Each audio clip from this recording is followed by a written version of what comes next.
دیاریکردنەوەی سەرلەنوێ جەلات بۆ سەرۆکایەتی دەزگای دادوەری. بە گوێرەی ئەو حوکمەی کە گوایە لەلایەن موجتەبە خامنەییەوە دەرچووە، غوڵام حوسێن موحسین ئێژەیی جارێکی دیکە بۆ خولێکی 5 ساڵە لە پۆستی سەرۆکایەتی دەزگای دادوەری کۆماری ئیسلامیدا دەمێنێتەوە.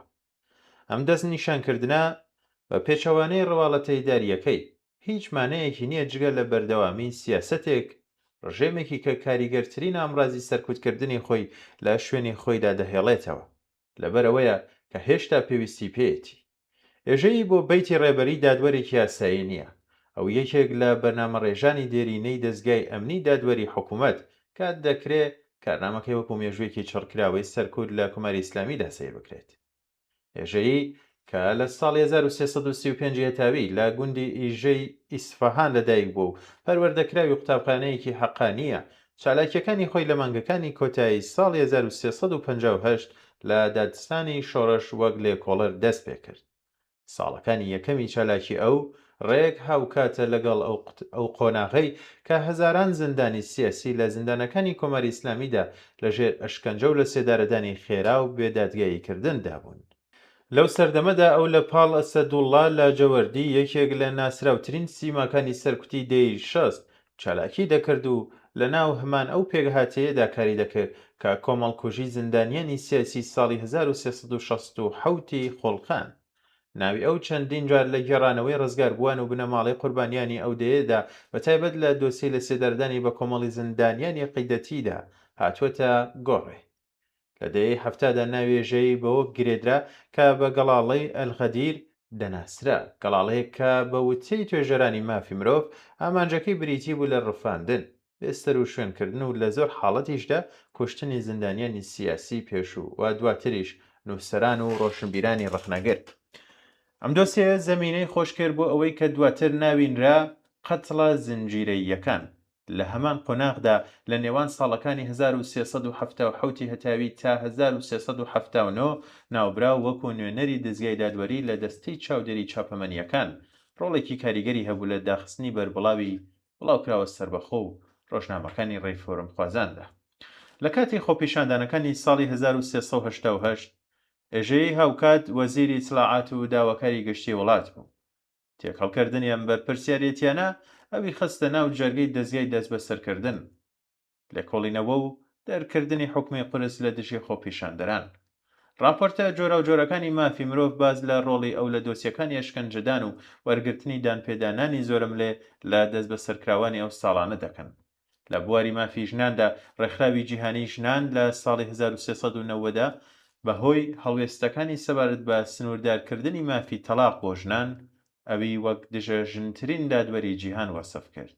ناوێژەیی هەروەها لە دۆسیە پڕهەراهوریەکانی وەکو زەهرا کازمی ڕۆژنامەنووسی ئێرانی کەنەدایی کە لە کاتی دەست بەسەرکردنی داگیانی لەدەستدا، و ڕێحانە جەباری کچە گەنجێکی کە دوای بەرگریکردن لە خۆی لە بەرامبەر ئەندامێکی پێشووی دەستگای ئەمنیەتی بە لە سێدارەدان مەحکوم کرا، هاتووە تارەوە. لە ڕەشەمەی 1396 ئێژەیی بەرگری کرد لە گێڕانەوەی ساختەی خۆکوژی سەبارەت بە گیان لە دەستدانی دەست بەسەرکراوانی خۆپیشاندانەکانی مانگی بەفرامبەر، بەپێی ئەو ئامارانەی کە لەلایەن دامەزراوەکانی مافی مرۆڤ بڵاوکراونەتەوە. زۆرترین ڕێژەی لە سێدارەدان لە 3 دەی ڕابردوودا لە سەردەمی سەرۆکایەتی ئەو بەسەر دەستگای دادوەریدا تۆمارکراوە. لە کاتی خۆپیشاندانەکانی مانگی بەفرامبەری 1404دا وەک سەرۆکی دەستگای دادوەری فەرمانی بەداواکارانی گەشتیدا کە لە بەرامبەر خۆپیشاندەراندا هیچ نەرمی و چاوپۆشیەک نیشان نەدەن، فەرمانێکی کە بووە هۆی لە سێدارەدانی بەپەلەی دەیان کەس کە زۆربەیان دوای یەکدادگاییکردن حوکمی سێدارەیان بەسەردا سەپێنرا، کەلانی کەمی پێوەرەکانی دادگاییکردنی دادپەروەرانەی تێدا نەبوو.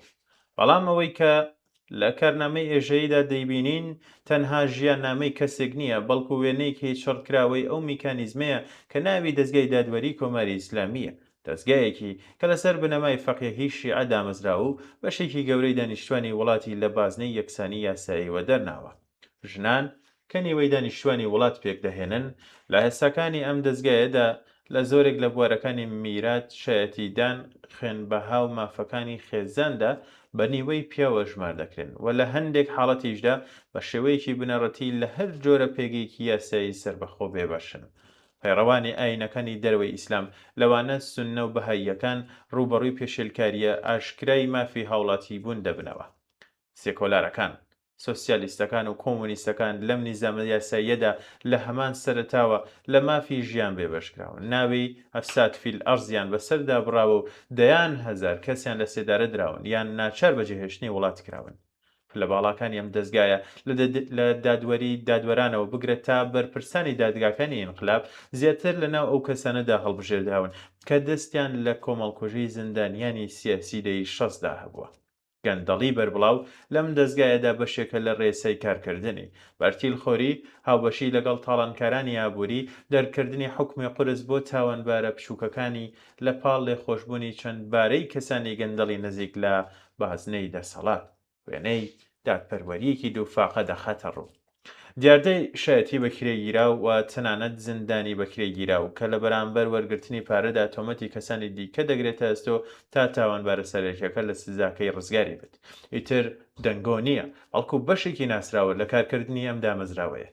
ئەشکەنجەدان لەم ڕێژێمەدا تەنها زیندانیانی سیاسی لە خۆ ناگرێت، بەڵکو زیندانیانی یاسایش ڕوبەڕووی هەڕەشە تۆقاندن و دانپێدانانی زۆرە ملێ دەبنەوە.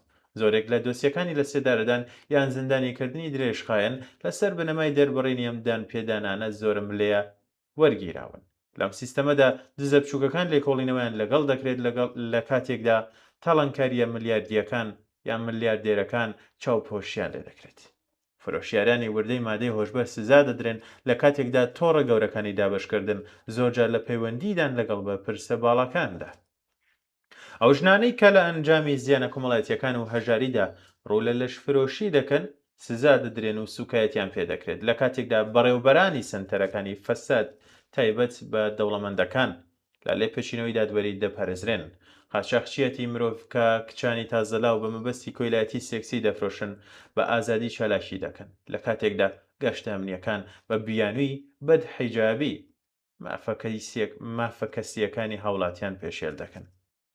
سیستەمی دادوەری کۆماری ئیسلامی لەسەر بنەمای یاسایەک بەڕێوە دەچێت کە سەرچاوەکەی دەگەڕێتەوە بۆ فەقیهی سوننەتی شیعە، یاسایەکی کە تێیدا ژن مافی دادوەری نییە و لە دادگاییکردنەکاندا بەهای شایەتی دانەکەشی بە نیوەی پیاودا دەنرێت. قەساس، تەعزیر و قامچی لێدان لە بەرچاوی گشتیدا بەشێکن لە ئەمڕازە ئاساییەکانی ئەم دەستگایە. نەزمێکی لەو شێوەیە سەرڕای بانگەشەی دادپەروەری بەکردەوە ئەمڕازێک یاسایی بووە بۆ مەشروعیەت بەخشین بە هەڵاواردن و سەرکوتکاری. مانەوەی ێژەیی لە کۆتاییدا و بیرهێنانەوەی ئەم ڕاستەیە کە چاکسازی ئەم دەستگایە لە ناوخۆدا مەحاڵە، چونکە کارکردنی سەرەکی ئەو نەک جێبەجێکردنی دادپەروەریە بەڵکو بریتی بووە لە جێبەجێکردنی دەسەڵاتی سیستەمێکی ئاینی ئەمنیەتی. ڕزگاربوون لەم دۆخە تەنها بە ڕووخانی کۆماری ئیسلامی دەستەبەر دەبێت.